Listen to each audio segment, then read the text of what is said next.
opportunity, especially in our rural communities. We've done just that. As a result, we're investing in our farmers and our ag industry again. We're highlighting and supporting the incredible strength of ag, whether we're speaking on a farmland or we're speaking in an urban core with skyscrapers.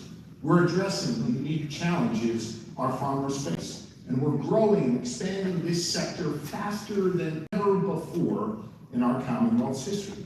That's real progress, and we're doing it by being purposeful in supporting our farmers and our ag industry. And we're doing it by bringing people together to get stuff done for our farmers. I don't care if you're Republican, Democrat, Independent, we all have to work together to support our farmers. I want to thank all of the folks who are in this room who've been our partners in this work, partners to me, to the Secretary, and others. First, I want to just highlight a member of my administration who's here today, General Pippy. General Pippy is here with our farmer veterans. We want to thank you for your service and thank all of our veterans for their service.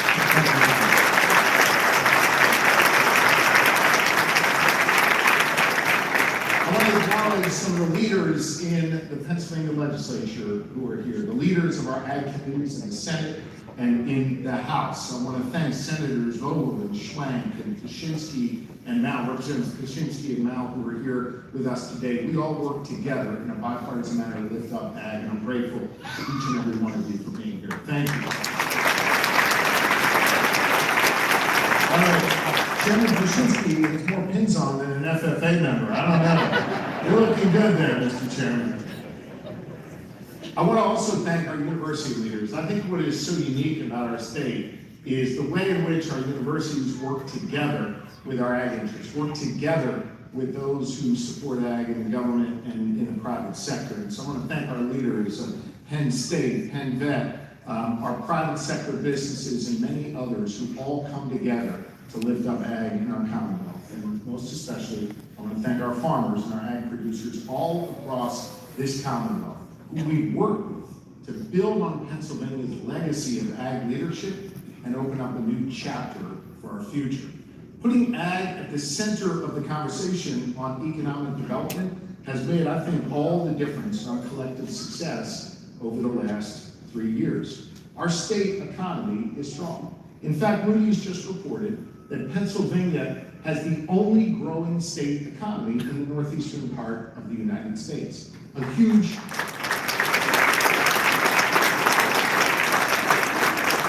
huge reason for that is our growing and sustained ag sector. But it doesn't take an economist to tell me that our ag sector is strong. I've seen it in person. I've spent countless hours visiting your farms and listening to your stories.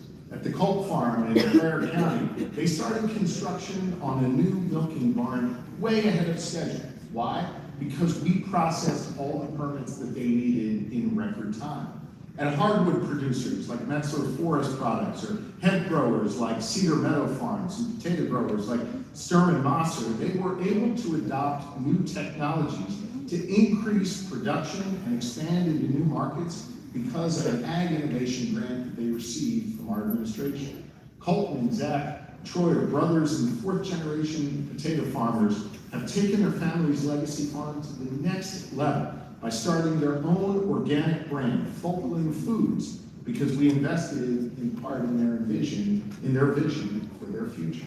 And we proudly created the PA Preferred Organics label. I think it's on the Secretary's vest. By the way, there will be a prize, a free milkshake, to anyone who guesses the total number of vests that Secretary Redding has. I know the answer. And there is a bonus milkshake. If you can, the special flavor this year, there's a bonus milkshake if you can figure out how he organizes them in his product. Okay? So, Naya, you cannot participate. Right? Naya, you're out. Everybody else is allowed, other than members of our administration who know the answer. But he's wearing that on his vest today, and we're proud of the PA Preferred Organics label that Fulton Foods, as one example, proudly displays on their products to let customers know that they source their top quality potatoes from right here in the Commonwealth of Pennsylvania. You know, we work together to do all this work for you, all the families who take on a hard day's work to provide for their fellow Pennsylvanians and want to pass this legacy on to their children and grandchildren. I believe each and every one of you deserve a government that's working just as hard for you as you work on your land. Pennsylvania, of course, as you well know, is home to nearly 50,000 or 48,000 farms, and an especially high number of those farms are small to mid-sized family farms. I think that's a huge point of pride for us and a huge point of opportunity for the Commonwealth of Pennsylvania. Over 600,000 of our fellow Pennsylvanians work in agriculture, and ag contributes $133 billion to our state's economy each year. To ignore that, I think, is not only disrespectful to our farmers, it does not make sense economically. That's why we've embraced agriculture and put it at the center of our economic development strategy. We've made meaningful to help our farmers get ahead, and also at the same time address some of the biggest challenges you face, monetary and non-monetary. Together, we have fully funded the Pennsylvania Farm Bill and its initiatives for 3 straight years. I've noted this before, but I think it bears repeating. I was the only governor in the entire country with a divided legislature. Republicans House led by Democrats. Now I think there's 2 or 3 others across the country. Why do I share that with you?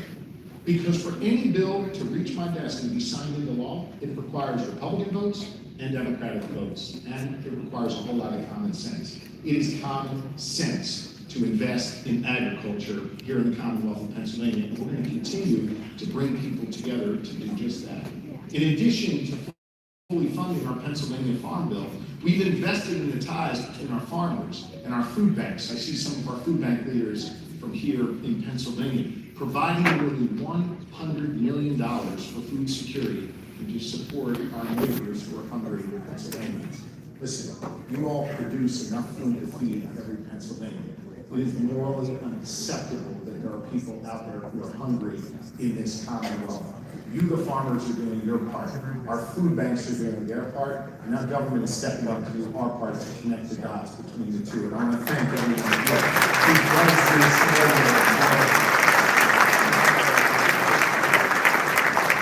In addition to that, we funded ACAP, the Agriculture Conservation Assistance Program, with over $82 million in state dollars to help farmers take care of their resources, improve water quality, and adopt sustainable practices. And I want to thank those farmers who are along the Chesapeake Bay area. We have moved up dramatically in our grade with the Chesapeake Bay Commission. I now serve as the chairman of that state organization, and I brag about our farmers every opportunity I get to step up and done extraordinary work to protect the bay, protect our ecosystem. I want to thank all of you for that work.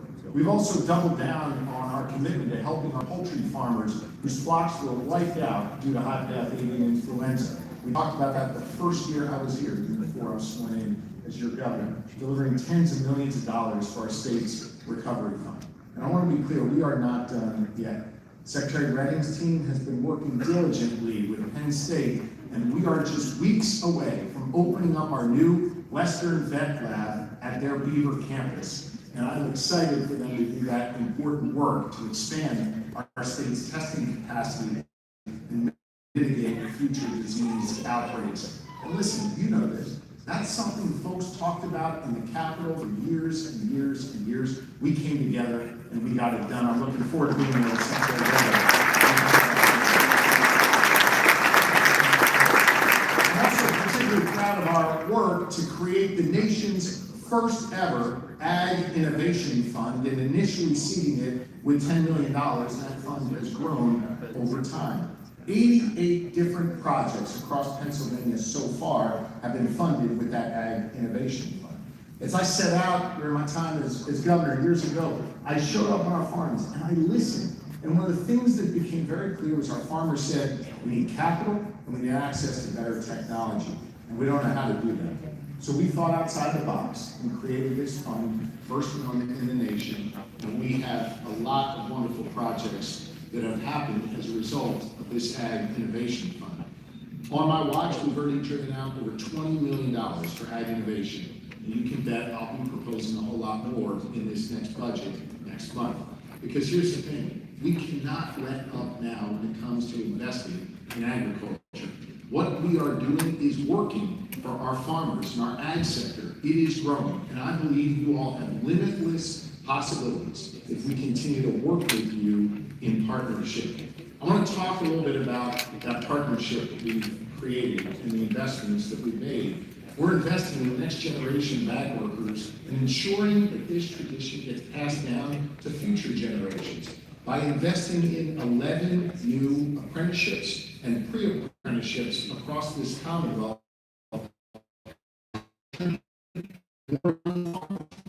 Management to urban agriculture. We're putting this in our schools so our young people in our high schools can create pathways to success and opportunity for their futures that run right through Pennsylvania farmlands. And despite the very real challenges I know you all face, I think we're well positioned for the future. You know how I know that? Because of folks like Emma, and the fact that we have more farmers under the age of 35 than any state in the entire country. We should be proud of that.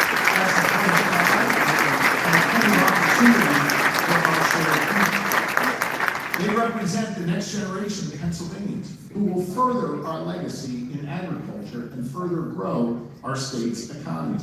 And every time I'm with one of the young folks from FFA or those like Chairman Kaczynski posing as an FFA member with all their pins, I just want you to know I leave their presence just feeling hopeful, just feeling optimistic, feeling bullish on our future. So I want to thank all of our young farmers for the great work they do every single day.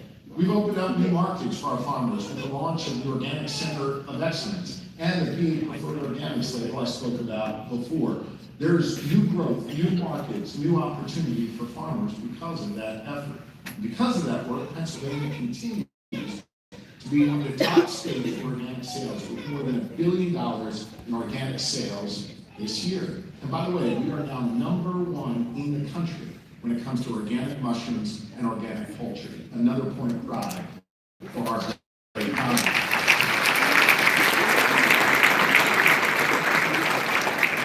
I also want to just take a moment and talk about permitting. We are finally now, as a state, keeping up with the pace set by our ag sector, and we are now moving at the speed of farming. We've worked hard to streamline our permitting processes and create an open line of communication for our farmers. So we, the state government, have become a help as you look to expand, not a hindrance as we historically were.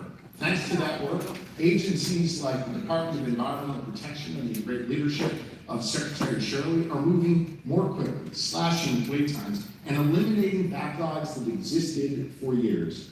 I want you to note that we do not have a backlog in DEP anymore. For years, they had hundreds, if not thousands, of permits on backlog. We have none. I'll also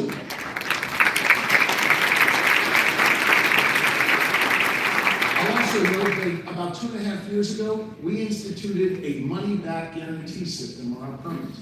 We tell you it's going to take 30 days. If we don't hit that 30-day deadline, we will give you your money back. Our Commonwealth has put out more than 40 million permits during that time, and we've only had to issue 5 refunds, and not a single one has come from DEP. That's an extraordinary accomplishment by DEP, and I thank them for their great work.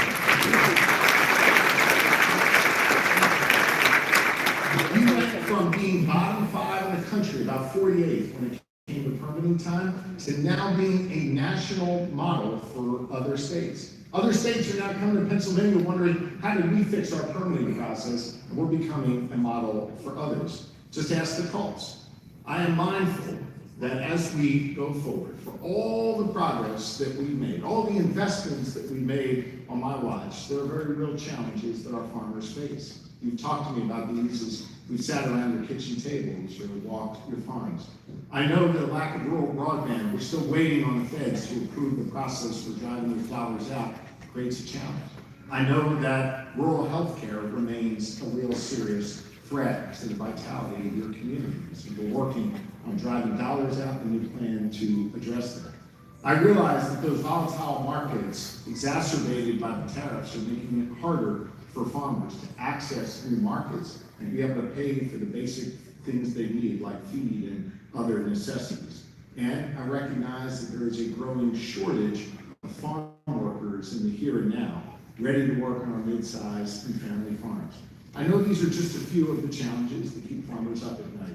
And I don't want to dwell on the negatives because we've got so much positive, so much to celebrate, so many great opportunities for the future. What I want you to know is that we are your partners in seeing through these challenges and taking advantage of these opportunities. The Pennsylvania state government remains your partner in helping make progress in our ag sector and our farms all across the Commonwealth. And I want you to know you have a governor who believes in what you do, who respects the hell out of what you do every day, and you've got a governor who's got your back. I have in the past and I will continue to in the future. I'm committed to continue to fight for you and support you in the great times and in the moments of challenge. I want Pennsylvania to be #1 in the country when it comes to ag, and we are making progress toward that goal. And I'm going to continue to work with this great body, with each and every person here in this room and all the different industries and places that you represent, to consent bipartisan solutions to support our farmers and our ag industry. When you succeed, Pennsylvania succeeds, and all Pennsylvanians are better off. We all know that this year marks the 250th anniversary of our nation's founding. If you didn't know that, the butter sculpture will tell you that. This is a nation that was fueled from the very beginning by Pennsylvania farmers and Pennsylvania innovators. It's important to gather here today to not just celebrate this great nation, the greatest country on the face of the earth, to celebrate the people that make it so wonderful, but to take a moment to appreciate the role, the legacy that our farmers have played in our nation's founding and in our nation's success over the last quarter century. Our history, our future, the next 250 years runs right through Pennsylvania farmlands, and I'm proud to be a part of the progress. Thank you. God bless you all. Enjoy the farm. Thank you.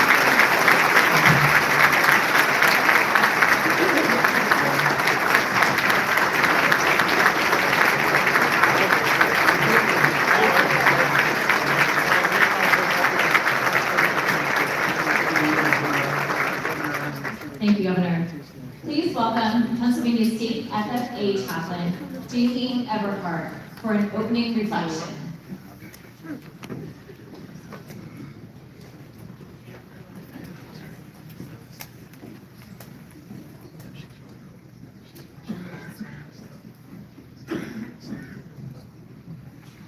I'm going to reflect in a way that I am most comfortable, and I encourage you all to do the same as well.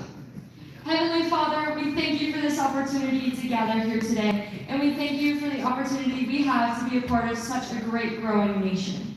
We thank you for our public officials who work tirelessly for our communities and strive and have a passion to help our communities grow as well as help our communities thrive. We thank you for the farmers who work hard and tirelessly to support our nation. We also thank you for the farmers who work hard to provide for their families and for their communities. We thank you for the businessmen and women who are dedicated to surviving and to helping their families thrive.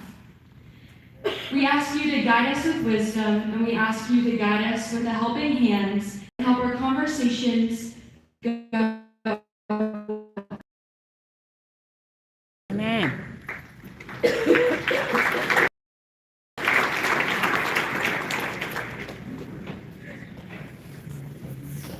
Thank you, Jaylene. That was beautiful. It would not be a farm show public officials luncheon without a toast celebrating the farmers across our Commonwealth. Let's welcome the Pennsylvania Dairy Princesses for an official milk toast.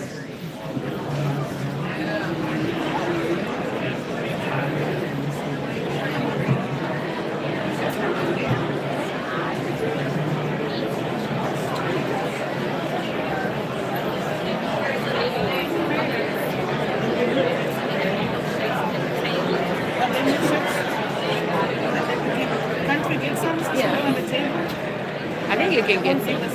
Yeah, they can.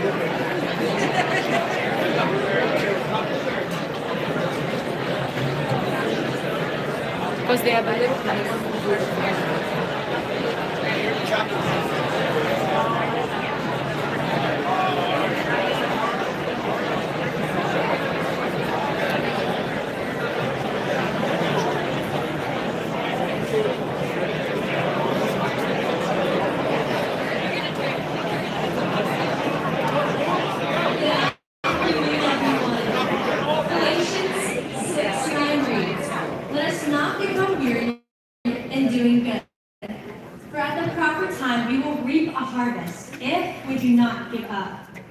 This verse reminds me of the life I get to live on my family's dairy farm in Lebanon, Pennsylvania. I've had the opportunity to see the hard work of waking up to milk, feed, vet up hens, move stubborn heifers, and also fix all the repairs on the list to keep our farm running. Hi, I'm Justin Risser, and I'm the 2025-2026 Pennsylvania Dairy Princess from Lebanon County.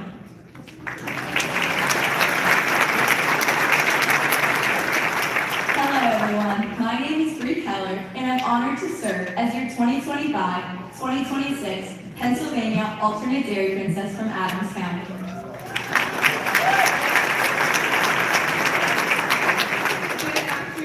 Welcome. My name is Rebecca Aldrich, and I'm from Franklin County, and I am your 2025-2026 Pennsylvania Alternate Dairy Princess.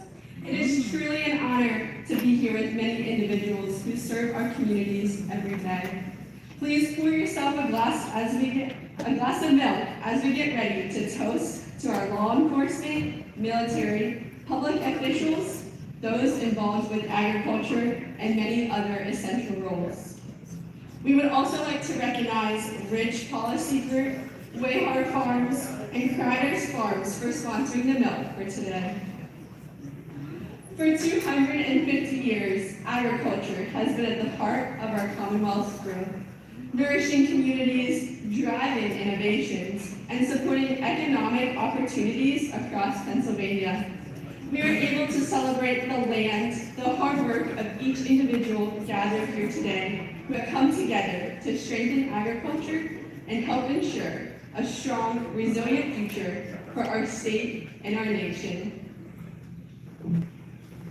At the 2026 Pennsylvania Farm Show, we are reminded that agriculture thrives because of its diverse fields and in the people who stand behind it. Here's to celebrate public servants, members of the military, and government officials from all backgrounds that come together to support agriculture, showing that this industry unites us all. From dairy and livestock to innovation and sustainability, the wide range of agriculture on display reflects the strength, resilience, and shared commitment that continues to move our industry forward. It is important for us to embrace future technological advancements such as precision farming and robots to help protect farmers, animals, and our land while honoring the values that built this nation with hard work, integrity, and commitment to community. Please raise your glasses now as we toast in celebration to 250 years of growth by raising your glass of nature's most nearly perfect drink. For those to honor those who have come before us and those who will come after us in continuing to grow a nation. Cheers. Cheers.